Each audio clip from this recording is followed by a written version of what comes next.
Well, welcome to the beautiful Monroe campus.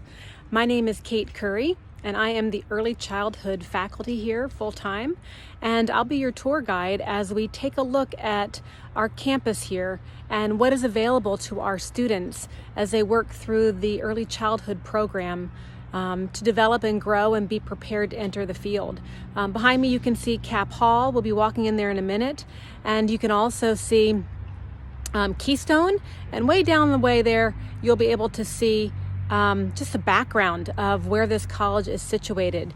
It might be important to note as well that as you kind of can see the background of where I'm standing, out in these fields and woods behind me are also part of the learning classroom of our students, where students for early childhood science go out on nature walks and experiences to learn about the world around them, that they might also tell children about the world and about nature and use that as their classroom as well. So come walk with me as we take a look at what else is happening here on Monroe campus. Here you get an example of our beautiful campus. I should say it's a LEED certified campus in the environmentally sound. We have a windmill that generates power, and we have also solar panels over our garage or our parking lot. And then as you walk down here past Cap Hall, which is where students for early childhood attend most of their classes, you'll see Keystone. In Keystone there is a library, which we'll visit later, with many resources for students. Down in the background you can see Pocono Hall. Pocono Hall is where the cafeteria is, but also it has the open spaces where students in early childhood present projects, design and run events, and also attend various options on campus to increase their own professional development. So here we go. We'll be on. Welcome to Cap 12, which is where almost all of our early childhood courses are held. And while this is not a room that is designated only for early childhood, different from our Reedman classroom down at Bethlehem campus, we do have a variety of materials available to students that allow us to nurture their development in developmentally appropriate practice, but also in the art as a way of learning philosophy that we promote and practice here, and also understanding the importance of culture, language, ability, diversity. So here you see some items that we have on display and that we use to talk with students about, especially in early childhood arts, as it's a connection there, understanding the arts of others in other cultures. Additionally, we have materials here that are used in various classes to allow students to engage in group activities. You can also see manipulatives up here for such things as early childhood math, scales where we can do hands-on projects, even a sink as well, materials for practicing understanding visual arts and just understanding the materials that children need. The other cabinets in our space here in our teaching classroom include other supportive materials such as assistive technology, examples for students to both test out and to discuss how they might support children with a variety of abilities in being successful and engaging and participating in the classroom. We also have instruments which further support the idea that children are active learners and the importance of the arts to our program, so that students see that we practice what we believe, and also they get a chance to practice and consider how their philosophy is developing. Lastly, you'll see art prints here. The art prints are again further support for the value of the arts in our program. Other materials such as hands-on math experiences for students to see how they can plan activities to promote children's learning.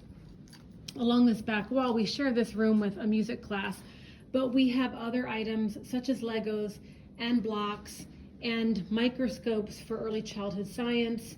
You can see student projects here related to other courses that we talk about and display. These displays have been sitting for a bit due to COVID, but you can see the last thing that we were working on here is understanding why children should be able to create their own artwork. If we require them to all create the exact same flower, certainly we would miss out on the uniqueness of each child.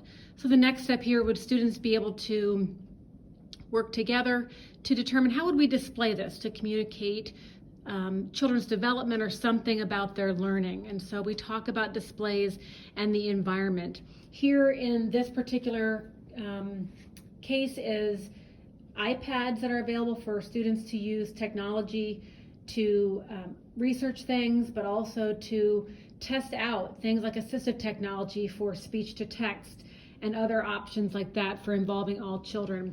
You can see here, again, evidence of how we have opportunity to engage in group projects, sharing of ideas, presenting of learning, and multiple opportunities. We have smartboard and a computer station there for various options for technology. And then each of these tables move to create groups. And so that's pretty important for us in early childhood to have flexible seating to allow students to work together in pairs and groups and in different formats to demonstrate what they have learned. So our next stop will be the makerspace, and I look forward to showing you that piece of the Monroe campus that is available to students.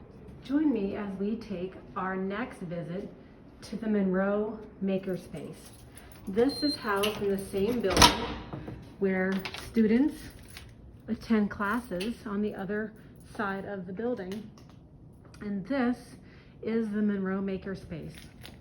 What is unique about this space is that it houses lasers. You can see them here. It houses all sorts of other materials. It houses routers, 3D printers. It houses a vinyl cutter and a t-shirt maker, industrial sewing machine. And you can see here some of the things that have been created in this space. These are 3D printing and stickers specifically. But if you walk over here with me, you can see really how this took off with our students initially. And we worked on wood carvings that students created on a computer using CorelDRAW, and their specific challenge was to create images that represent important concepts that they learned while taking the course. And in this particular course, students learned about the importance of asking questions, how children construct knowledge, and the importance of brain development, and how did those pieces fit together to support something that they had learned in class. And so students got to create that work. They got to then present that work. And really what's most important is the interaction that happens with students around this space, where students are collaborating, critically thinking, communicating ideas, and also sharing them with others. And so it's a unique space where you can make mistakes, because that's how we learn best. And we want our students to model this also to their own students in their classroom. The last piece to mention is that there are laptops housed in this particular space for students to bring over to the table to work collaboratively. If you ever get to Monroe campus, we certainly invite you to come take a look.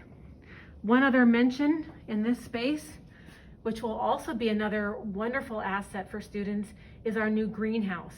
And this greenhouse will not only be beneficial for students in sciences, but also early childhood education students who then begin to explore and understand science concepts on their level, so they may promote children's science in the classroom. And again, you can see the beautiful campus out through those windows, and again, the woods, where often students spend time in different classes for early childhood education, using the natural world to apply their own learning. Our last stop for today will be the library and the Learning Center, which are two important resources for all of our students, but specifically in this video, our early childhood education students. As we walk into Keystone Hall, you can see in front of me is our Learning Center, and to the right of me is our library. And the Learning Center is accessible to students for all different aspects. Many of our students use it for writing support. And then the library is our resource set up for both professional resources and children's resources. So let's take a look. So this space over here provides collaboration space for students to meet and to study and to go over things that are relevant to their own work. Students have access to computers, whether to attend a class, to research something, or just do homework. As you come over here, one of the most important things for students who are learning to be teachers is to have access to books. And so our library section has grown and developed over time. This is a great example of art as a way of learning. And children have been interested in pets and worked together to create that in our children's program. And you can see even the display underneath helps those who see it understand what children are learning. And so, again, you can get a view of the beautiful campus and the learning space here, but noting just the number of books that are provided for students to access and to use in their lab experiences to promote learning with children. Many of the books we talk about in class are books that the library also has, so students can model what has been presented to them by selecting books they know are appropriate. This section of our library provides professional resources for students to access during their time here. You can see infant toddler development, you can see young children's behavior, that's usually a big topic. Down here you can see play and children's development, and just a variety of resources for children or for students to use. Well, thanks for visiting. We hope you enjoyed the tour, and we look forward to having you here in person someday to experience the magic of the learning experiences that we're able to offer here at Northampton Community College, Monroe campus.